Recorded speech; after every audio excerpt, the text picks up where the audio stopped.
प्रताप सिंह खाचरियावास की अब कांग्रेस में आगे क्या भूमिका रहेगी?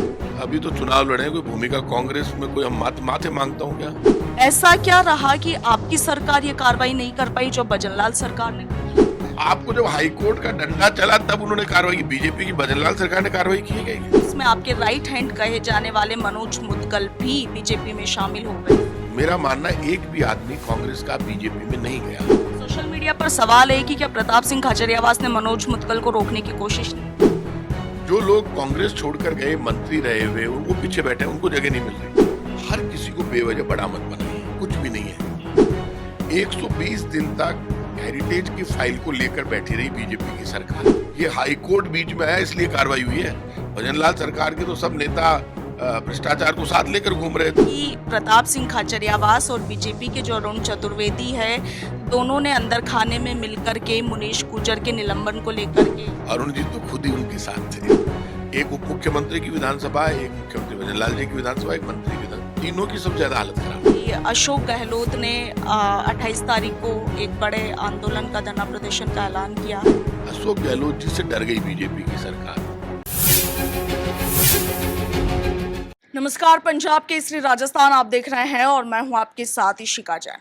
जयपुर नगर निगम हेरिटेज में इस वक्त बवाल मचा हुआ है। मुनीश गुर्जर के निलंबन और नई कार्यवाहक मेयर के चुनाव के बाद 8 पार्षद जो कि कांग्रेसी थे, उन्होंने बीजेपी का दामन थाम लिया और उसके बाद अब हंगामा यहां पर बरपा हुआ है। इसके साथ ही मुनीश गुर्जर के निलंबन को लेकर कई तरह के सवाल उठ रहे हैं और कई पूर्ववर्ती मंत्रियों के नाम भी इसमें आ रहे हैं। तमाम मुद्दों पर बातचीत करेंगे और इसके लिए पूर्व मंत्री प्रताप सिंह खाचरियावास हमारे साथ है। खाचरियावास जी, मेयर का मुनीश गुर्जर का निलंबन हुआ है, नई कार्यवाहक मेयर चुन ली गई है कुसुम यादव। आपने सवाल भी उठाया कि उन्हें नहीं बनाया जाना चाहिए था, क्या कहें? देखिए, एक बात मानकर चलिए, ये हालांकि जो कार्यवाहक मेयर इन्होंने बनाई है उसमें इन्होंने पॉलिटिकल एक्शन तरीके से लिया है बीजेपी ने। क्योंकि मैंने कहा था कि जब ग्रेटर नगर निगम की मेयर हटाई गई थी कांग्रेस सरकार के द्वारा, उस वक्त हमने मैंडेट के आधार पर, क्योंकि वहाँ पार्षद ज़्यादा है वहाँ बीजेपी के, तो हमने वहाँ पर बीजेपी की मेयर शील धाबाई को बनाया। तब मैंने कहा कि ठीक है, करप्शन के मामले में आप कार्रवाई करते हो तो उसका हम स्वागत करते हैं। भ्रष्टाचार के मामले में कार्रवाई हमने भी की कांग्रेस सरकार में, हेरिटेज निगम में, और बीजेपी ने भी की। दोनों ने कार्रवाई की। आपने कार्रवाई की, बहुत अच्छी बात है। भ्रष्टाचार के खिलाफ बीजेपी कोई कार्रवाई करेगी, कांग्रेस करेगी, सबका स्वागत करती है पब्लिक।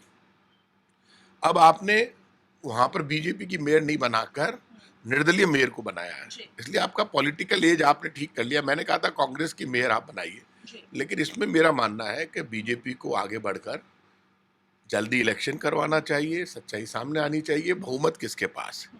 क्योंकि बीजेपी जो दावा कर रही है कि हमारे पास निगम में बहुमत है, बहुमत उनके पास नहीं है। जब वो ये सब, मैं जब यदि ये बात कह रहा हूँ कि बीजेपी जिस दिन इलेक्शन करवाएगी उस दिन सच्चाई सामने आ जाएगी।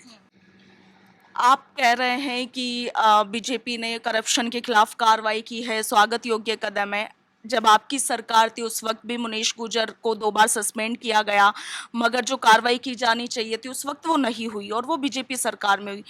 ऐसा क्या रहा कि आपकी सरकार ये कार्रवाई नहीं कर पाई जो भजनलाल सरकार ने कर दी है? नहीं, ऐसा नहीं। 2 बार, जब आपको याद होगा, जब ये प्रकरण हुआ तब 2 बार हमने एक्शन लिया, और उस वक्त जो हमने कार्रवाई की वहाँ पर उनके हस्बैंड गिरफ्तार हुए, 2 दलाल गिरफ्तार हुए, और उस वक्त उन्होंने ये कहा कि मैं इसमें शामिल नहीं हूँ और मेरा एफआईआर में नाम नहीं है, एसीडी की एफआईआर। उस आधार पर उनको स्टे मिल गया।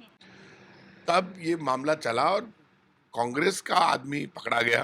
कांग्रेस की सरकार ने, अशोक गहलोत सरकार ने एक्शन लिया। तो आप ये मानकर चलिए, जब अशोक गहलोत की सरकार इतना बड़ा एक्शन ले रही है खुद के पार्टी की पार्षद और मेयर के खिलाफ, तो उस वक्त क्या होता है, याद मान लीजिए मेरे खिलाफ कोई कार्रवाई, तो नैतिकता होती है, आप इस्तीफा दे। 2 बार बर्खास्त किया सरकार ने।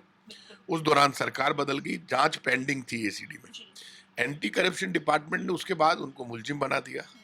120 दिन तक हेरिटेज की फाइल को लेकर बैठी रही बीजेपी की सरकार। तो आपको जब हाई कोर्ट का डंडा चला तब उन्होंने कार्रवाई की। बीजेपी की भजनलाल सरकार ने कार्रवाई की है क्या? ये हाई कोर्ट बीच में आया इसलिए कार्रवाई हुई है। भजनलाल सरकार के तो सब नेता भ्रष्टाचार को साथ लेकर घूम रहे थे। तो आप ये कह रहे हैं कि आप ही की पार्टी की जो पार्षद है, जो मेयर रही है मुनीश गुजर, बीजेपी सरकार उन्हें बढ़ावा दे रही है?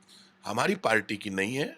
विधानसभा और लोकसभा चुनाव में हेरिटेज की के खिलाफ कार्रवाई हुई है वो विधानसभा में बीजेपी के साथ थी, लोकसभा में भी बीजेपी के साथ थी। विधानसभा का भी चुनाव मैंने लड़ा, जयपुर से लोकसभा भी कांग्रेस का उम्मीदवार मैं था। इसलिए यदि कोई कांग्रेस का व्यक्ति ये कहे तो उसका कोई महत्व नहीं है। कांग्रेस के तो है ही नहीं। आप कांग्रेस के या बीजेपी का पता कब चलता है? जब एमएलए और लोकसभा का चुनाव आता है, विधानसभा, तब पता चलता है कौन कांग्रेस में कौन बीजेपी में है। जो लोकसभा और विधानसभा में हमारे साथ थे वो बीजेपी में है, वो कांग्रेस में है, और जो बीजेपी के साथ थे वो बीजेपी में है। आप कह रहे हैं कि लोकसभा और विधानसभा चुनावों में ये पता चलता है कि कौन किसके हाँ। साथ है। मुनीश गुजर ने बीजेपी का साथ दिया, आप ये बात कह रहे हैं खुद ऑन कैमरा। अरे वो कोई बहुत, आप तो ऐसे पूछ रहे हैं जो बहुत बड़ी, किसके बारे में ज्यादा सवाल पूछ रहे हो? कुछ नहीं है ये लोग। इसी पर एक ऐसे सवाल है नाम तो लेना खाचरियावास पसंद नहीं जी, करता। इसी पर एक सवाल है आप राजनीतिक बार-बार हलकों किसी का में, नाम इतना बड़ी, राजनीतिक हलकों में आप और मेरी बात जी सुनिए बीच में पहले। हर किसी को बेवजह बड़ा मत बनाइए, कुछ भी नहीं है। आपके खिलाफ कोई एक्शन हो किसी नेता के खिलाफ तो लोग सड़कों पर नजर आते हैं, सरकारें झुक जाती, डायलॉगबाजी, झूठ बोलना। क्या होता है, बीजेपी और कांग्रेस दोनों में ऐसे बहुत लोग मिलेंगे जिनका काम पब्लिक लाइफ में पॉलिटिक्स करना या जनता की सेवा करना नहीं, उससे आते ही इसीलिए पैसे कमा लें। राजनीतिक हलकों में और सोशल मीडिया पर चर्चा तो ये भी है कि प्रताप सिंह खाचरियावास और बीजेपी के जो अरुण चतुर्वेदी है, दोनों ने अंदर खाने में मिलकर के मुनीश गुजर के निलंबन को लेकर के काम किया है। अरुण जी तो खुद ही उनके साथ थे। ये कोई बेचारे अरुण जी देखिए, किसी को निलंबन की जरूरत नहीं है। अभी बीजेपी सरकार है और बीजेपी सरकार के सब नेताओं ने, बेचारों ने पूरी कोशिश की बचाने की, लेकिन जैसे ही हाईकोर्ट बीच में आया तो क्या करते, एक एंटी करप्शन डिपार्टमेंट, किसी को मुलजिम मैंने नहीं बनाया, भारतीय जनता पार्टी की सरकार के अंडर में एंटी करप्शन ब्यूरो है और बीजेपी के मुख्यमंत्री, मंत्री सबके साथ हेरिटेज के ये लोग घूम रहे थे और बीजेपी का ही प्रचार कर रहे थे विधानसभा लोकसभा में।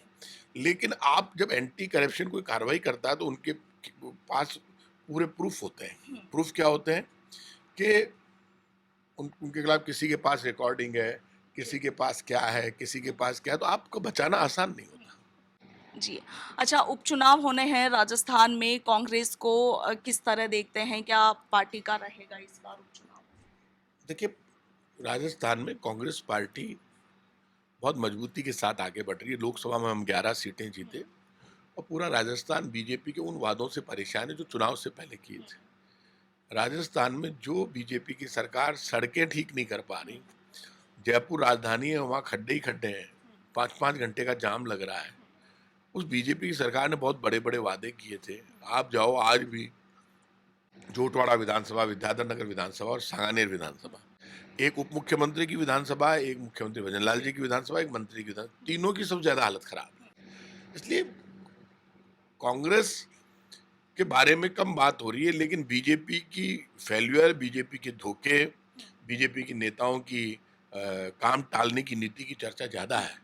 तो कांग्रेस तो अपने आप ही जीतने जा रही है, सातों उपचुनाव हम जीतेंगे। जी, अच्छा खाचरियावास जी, 8 कांग्रेसी पार्षद बिना किसी शर्त के बीजेपी में शामिल हो गए और उसमें आपके राइट हैंड कहे जाने वाले मनोज मुदगल भी बीजेपी में शामिल हो गए इस बार। देखिए, कोई भी कहीं भी जा सकता है, लेकिन अभी पत्ते खुलने दीजिए। इन फालतू की बातों पे कोई डिस्कस करने का मतलब नहीं है। सोशल मीडिया पर सवाल है कि क्या प्रताप सिंह खाचरियावास ने मनोज मुदगल को रोकने की कोशिश नहीं की? आप समझ नहीं रहे, ये फालतू की बातें हैं।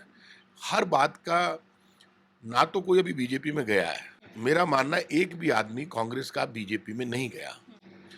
जिस दिन जाएगा उस दिन बात करेंगे। मैं नहीं मानता कि कोई भी आदमी बीजेपी में गया है। ये जो सारा कागज वगैरह दिखा रहे हैं, ये सब वो है जो इन्होंने भ्रष्टाचार के खिलाफ कार्रवाई करने के लिए बीजेपी वालों को लिख कर दिया। फिर भी यदि कोई जाएगा, मान लीजिए, तो वो कोई कांग्रेस का नुकसान नहीं करेगा, वो अपना खुद का नुकसान करेगा। जो लोग कांग्रेस छोड़कर गए, मंत्री रहे हुए, वो पीछे बैठे हैं, उनको जगह नहीं मिल रही। और जब बीजेपी या कांग्रेस में आप जा रहे हैं, मान लीजिए कांग्रेस छोड़कर कहीं, तो कोई जाएगा उसके बाद डिस्कस करना चाहिए। बेवजह आप लोगों के प्रेस वालों के साथ एक प्रॉब्लम है, कोई गया ही नहीं, उससे पहले आपने पता नहीं क्या क्या बोलना चालू कर दिया। गए हैं, खबर आई है, आप तभी तो खबर आपसे कहाँ आई सवाल है? कर रहे हैं। कहाँ आई है खबर? खबर खबरें हैं, गलत। लोगों ने कहा है, हमने मैंने बातचीत आपको भी मैंने करी, आप, कुसुम यादव जी से अभी सुबह ही बातचीत करी है। अब कौन क्या कह रहा है वो छोड़िए, आप जो लोग गए ना हम्म, उनसे बयान ले लो। हम्म, तो उन्होंने भाजपा में शामिल हो गए क्या, पट्टा पहन लिया है क्या, ये तो फालतू की बातें हैं, जब चले जाएंगे तब बोलेंगे। जी।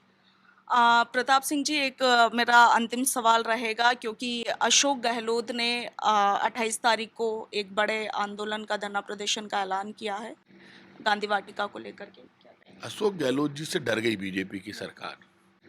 अशोक गहलोत के धरने की घोषणा से ही जो बीजेपी की सरकार कांपने लग गई और उन्होंने फैसला ले लिया, जो अशोक गहलोत जी चाहते थे वो काम हो गया, वो क्यों देंगे धरना।